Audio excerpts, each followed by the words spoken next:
रनु रे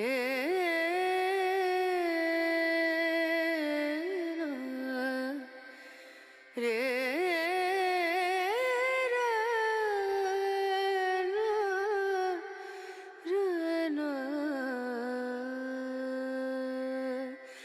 नजरिया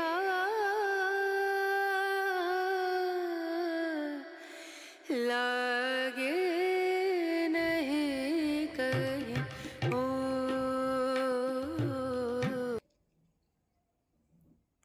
আমার প্রিয় বন্ধুদের সবাইকে জানাচ্ছি মিষ্টি একটি সকালের সুপ্রভাত। চারিদিকে কেমন ফুলের সমাহার দেখো, এটাই হচ্ছে আমার বাগান। তো সমস্ত বন্ধুদের জানাচ্ছি আবারও একবার সুপ্রভাত। যে যেখান থেকে ভিডিওটা দেখছো নিশ্চয়ই তোমরা ভালো আছো, আগামী দিনেও ভালো থেকো, সুস্থ থেকো। আর ভিডিও শুরু করার আগে বড়দের জানাই প্রণাম, ছোটদের জন্য রইল অনেক ভালোবাসা। তো আমি মুনমুন, ব্লগার মুনমুন চ্যানেলে তোমাদের প্রত্যেককে জানাচ্ছি অনেক অনেক স্বাগত। আমাদের ঘুম থেকে উঠেই প্রথমে কাজ থাকে এই যে গাছের ফুলগুলো তুলে নেওয়া। তো আমি প্রতিদিন সকালে না তুলতে পারলেও আজ কিন্তু সকালেই চলে এসেছি ফুল তুলতে। বিভিন্ন দিন বিভিন্ন রকম কাজ রয়ে যায় সকালবেলায়, আর ফুলগুলো যেহেতু আমার বাড়ির সামনেই, তাই আমি ফুলগুলো হয়তো কোনো দিন একটু দেরিতে, কোনো দিন সকালে তুলি। তবে বেশিরভাগ দিন সকালে তুলি, সেটা কিন্তু তোমাদের সাথে আর শেয়ার করা হয় না।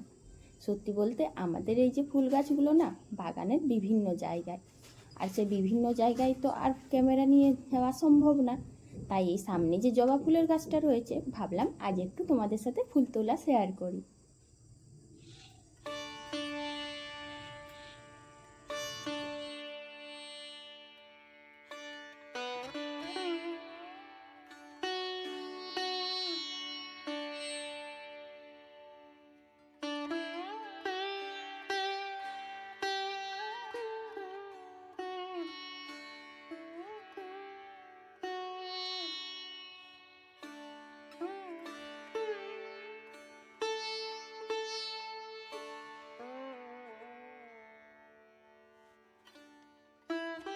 কেবলমাত্র বুদ্ধি আর পরিশ্রম, এই দুটো দিয়েই সংসারের লক্ষ্মীশ্রী গড়ে তোলা সম্ভব। আর এই লক্ষ্মীশ্রী গড়ে তুলতে সাহায্য করে বাড়ির মেয়েরা।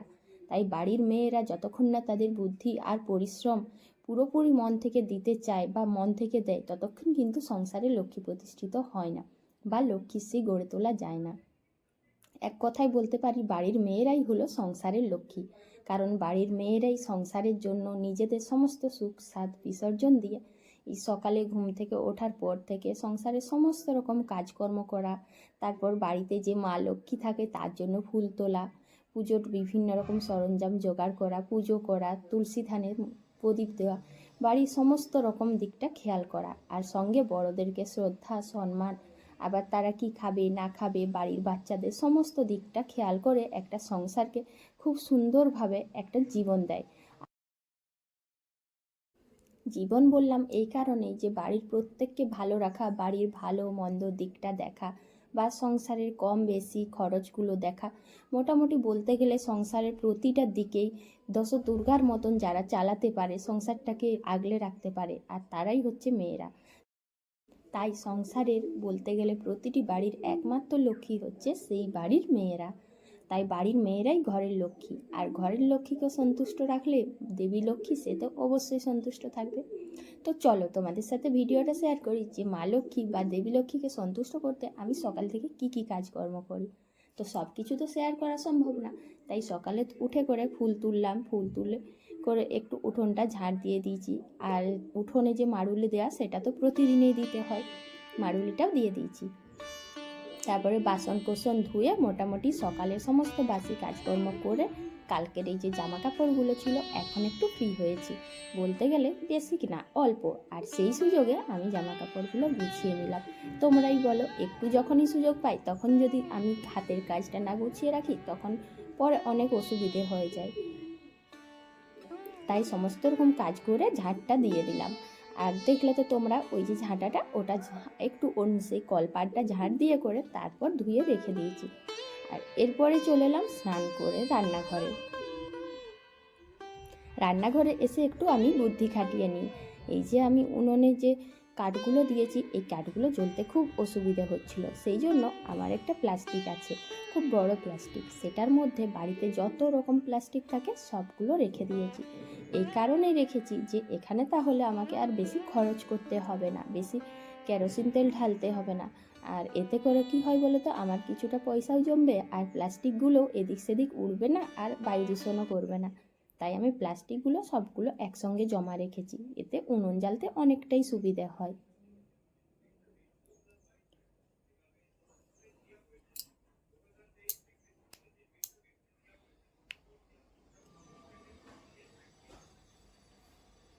বাড়ির বউরা যদি একটু পরিশ্রম না করে, একটু বুদ্ধি না খাটায়, তাহলে সেই বাড়িতে যেমন মা লক্ষ্মীও প্রতিস্থাপিত হয় না, মা লক্ষ্মী একেবারে রুষ্ট হয়ে যায়, তেমনি বাড়িতেও কোনো সুখ শান্তি থাকে না। আর যদি বাড়ির গৃহবধূরা পরিশ্রম করে, তার সঙ্গে বুদ্ধি খাটিয়ে সংসারটাকে চালায়, তাহলে সেই সংসারটা কিন্তু অনেক সুখের হয় আর শান্তির হয়, আর সেখানে মা লক্ষ্মীর আশীর্বাদ সর্বদাই থাকে।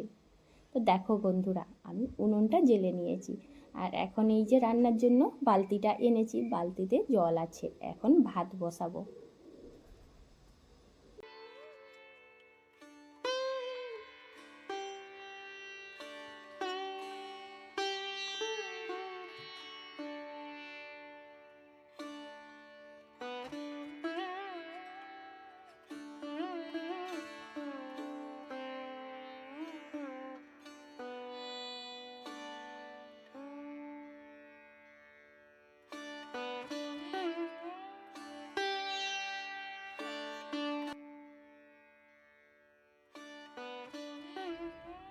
বারবার উনুনটা নিভে যাচ্ছিল, কেন জানি না, খুব ধোঁয়া হচ্ছিল, আর ধোঁয়া হলে খুব কষ্টও হয়।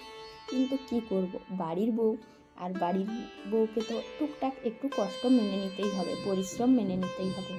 সেই জন্য একটু ভালো করে বেশ কিছুক্ষণ ধরে ধোঁয়াটা হতে দিলাম, তারপর দেখলাম উনুনটা জ্বলে গেল। আর এখন দেখো ভাতটাও অনেকক্ষণ হয়ে গেছে, সেই জন্য সবজিগুলো নিয়ে এলাম। আর আজকে সবজিতে কী করছি বলো তো, লাউ ডাল। লাউ ডালটাতে একটু আদা বেটে দিয়েছি, আদা বাটা দিলে কিন্তু তরকারির স্বাদ খুব ভালো হয়। আর এই যে এখন পেঁয়াজ দিয়ে, পাঁচফোড়ন দিয়ে, আর লঙ্কা দিয়ে ছুঁকে দিলাম। ওদিকে দেখো আমার ভাতও নেমে গিয়েছে।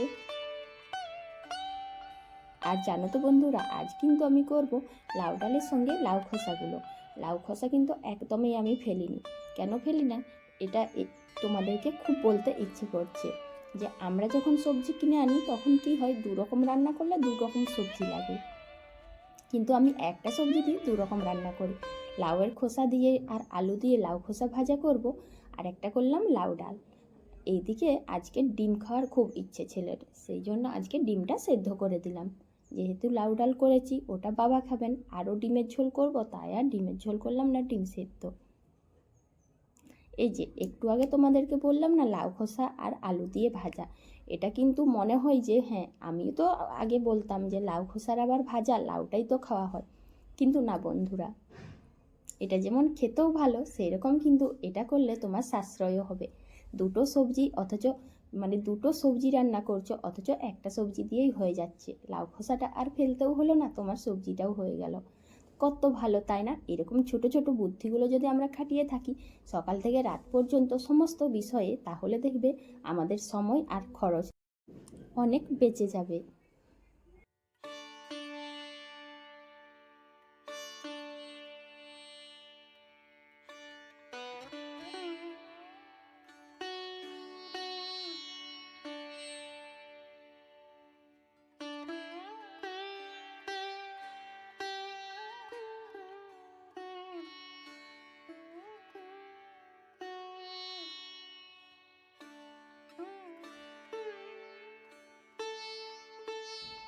ছেলে স্কুল থেকে চলে এসেছে, তাই ওকে ভাত বেড়ে দিলাম। আর তারপরেই দেখো আমার যে কাজটা বাকি ছিল, ওটার জন্য আমি বাইরে এলাম। এই যে ডিমের খোসাগুলো, এইগুলো কিন্তু আমি এদিক ওদিক ফেলবো না। জানো তো বন্ধুরা, এটাও কিন্তু একটা বুদ্ধি।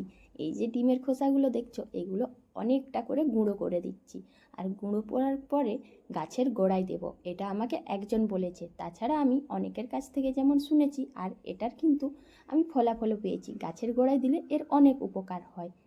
এখন বিকেলবেলায় ছেলে সাইকেলটা নিয়ে শুধু এদিক ওদিক খেলাধুলো করে চলেছে। শেষেও দেখো উঁচু জায়গাটা যেখানে ফুল তুলি ওখানেও সাইকেলটা নিয়ে উঠে গেছে মজা করতে। বিকেলবেলায় একটু ছেলেকে নিয়ে ঘোরাঘুরি করলাম, তারপরে সন্ধ্যের সময় চলে এলাম তুলসী মঞ্চের কাছে। আর আমাদের তুলসী মঞ্চ বলতে সামনে নেই, এই যে কাকিমাদের এইখানে রাখা থাকে, তো এইখানটাতেই আমি সন্ধে দিতে আসি।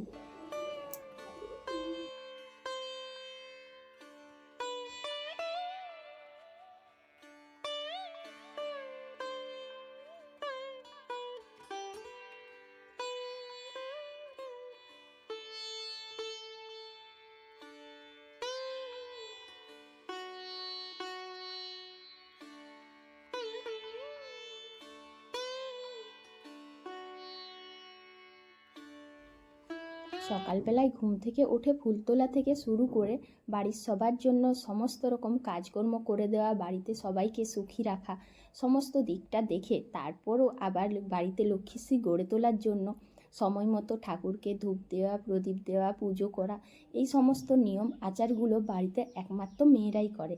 তাই মেয়েরাই পারে বাড়িতে লক্ষ্মীশ্রী গড়ে তুলতে। এক কথায় বলা যায় যে প্রত্যেকটি সংসারে, প্রত্যেকটি বাড়িতে মেয়েরাই হচ্ছে লক্ষ্মী। মেয়েদের মধ্যেই আমাদের লক্ষ্মী বিরাজ করে। তাই বাড়ির প্রত্যেকটি মেয়েকে, প্রত্যেকটি বউকে তোমরা যতটা হাসি খুশি সুখে রাখতে পারবে, জানবে যে বাড়ির লক্ষ্মী দেবী ততটাই সন্তুষ্ট, ততটাই আমাদের ওপর আশীর্বাদ রেখেছে। আর লক্ষ্মী দেবীর আশীর্বাদ না থাকলে আমরা কখনোই জীবনে চলার পথে এগিয়ে যেতে পারবো না। তো বন্ধুরা, আজকের ব্লগটা তোমাদের কেমন লাগলো? যদি ভালো লেগে থাকে তাহলে এই গ্রামের গৃহবধূর পাশে থেকো আর একটা লাইক কমেন্ট করো। তো আজকের মতো এখানেই শেষ করছি, টাটা।